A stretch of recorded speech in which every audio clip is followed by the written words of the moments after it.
United States government, of the State Department, of DHS, of any of our agencies, of people trying to steal money from those who might actually be applicants to the diversity visa program.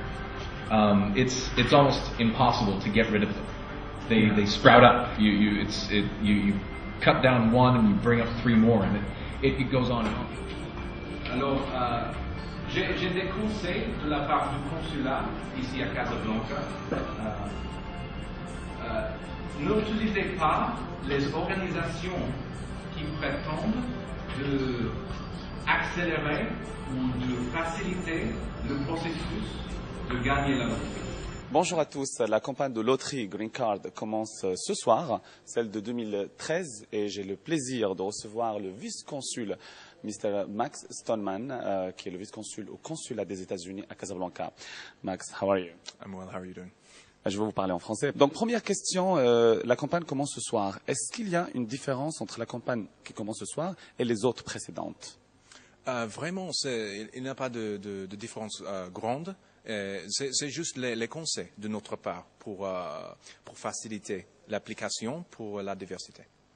J'ai compris que cette année, le bac est obligatoire. Est-ce qu'avant, il n'était pas obligatoire avoir le baccalauréat?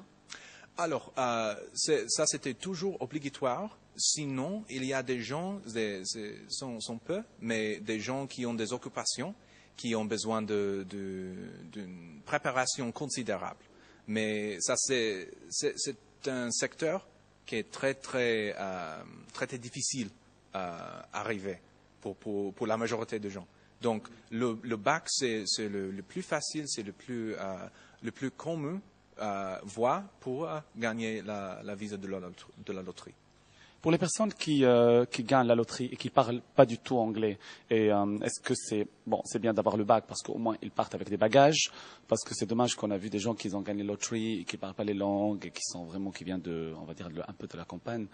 Mais est-ce que pour ces personnes qui parlent pas anglais du tout, comment ils vont faire quand ils débarquent aux États-Unis? Moi, quand j'arrive à New York, Dieu merci, je parle anglais, donc je peux. Mais les gens qui arrivent, par exemple, à New York, ils parlent pas du tout un mot en anglais, ils parlent même pas français. Comment ils font? Comment vous dealez avec ces gens?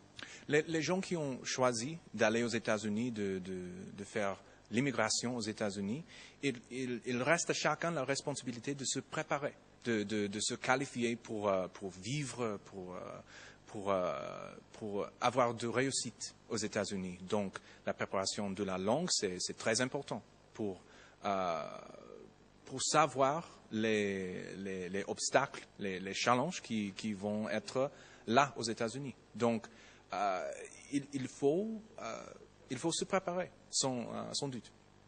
Est-ce que sur Facebook, par exemple, ou sur Internet, on trouve ces agences qui, je ne sais pas si vraiment ils le font, accélérer le process pour avoir pour gagner la loterie ou pour faciliter, on va dire, la tâche? Est-ce que c'est des agences fiables ou c'est Non, ils ne sont pas fiables. Il faut éviter ces organisations parce que il n'y a pas de connexion de relations spéciales entre le consulat ou le gouvernement américain avec ces organisations. Et il n'y a pas, c'est pas possible d'accélérer ou de faciliter l'application parce que l'application c'est la même pour chacun. Sont différents, sont étages différents. Et est-ce qu'il y a des agences marocaines qui font ça? Oui.